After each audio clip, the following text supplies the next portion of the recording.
नमस्कार, मी Vaidehi Parshurame. North American film association म्हणजेच नाफाचं हे सलग दुसरं वर्ष आहे मराठी फिल्म फेस्टिवल करण्याचं USA मध्ये. सॅन फ्रान्सिस्कोमध्ये यावर्षी 26 आणि 27 जुलैला मी आणि अनेक मराठी दिग्गज कलाकार आम्ही तुमच्या भेटीला येणार आहोत याच मराठी फिल्म फेस्टिवलच्या सेकंड एडिशनमध्ये.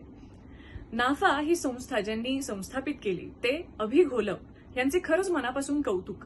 ते स्वतः देऊळ या चित्रपटाचे, देऊळ या नॅशनल अवॉर्ड विनिंग चित्रपटाचे प्रोड्युसर आहेत आणि त्यांची इच्छा आहे की तिथला जो मराठी प्रेक्षक आहे USA मधला त्यांच्यापर्यंत मराठी सिनेमे पोहोचावेत. त्यांच्या स्वतःसाठी एक व्यवस्थापना तयार व्हावी जेणेकरून त्यांना सुद्धा मराठी सिनेमे बनवता येतील. त्यामुळे त्यांच्या या उपक्रमासाठी खरं तर खूप खूप आभार आणि मला या सगळ्यात सहभागी करून घेतलं म्हणून सुद्धा मनापासून आभार. मी प्रचंड एक्साइटेड आहे तुम्हा सगळ्यांना भेटायला, या फिल्म फेस्टिवलचं स्वरूप पाहायला, हे फिल्म फेस्टिवल अटेंड करायला. त्यामुळे 26 आणि 27 जुलैला सॅन फ्रान्सिस्कोमध्ये आपण कॅलिफोर्निया थिएटर इथे भेटणार आहोत. तुम्हाला आय एम शुअर हे सगळं माहितीच असेल. त्यांच्या वेबसाईटवरती सगळे डिटेल्स आहेत आणि तिकीट बुकिंगसाठी सुद्धा त्यांच्या वेबसाईटवरती पूर्ण गायडन्स आहे. त्यामुळे तुम्ही जर अजून तिकीट्स बुक केलेले नसतील तर त्यांच्या वेबसाईटवर जा आणि तिकीट्स लवकरात लवकर बुक करा म्हणजे आपली लवकरात लवकर भेट होईल.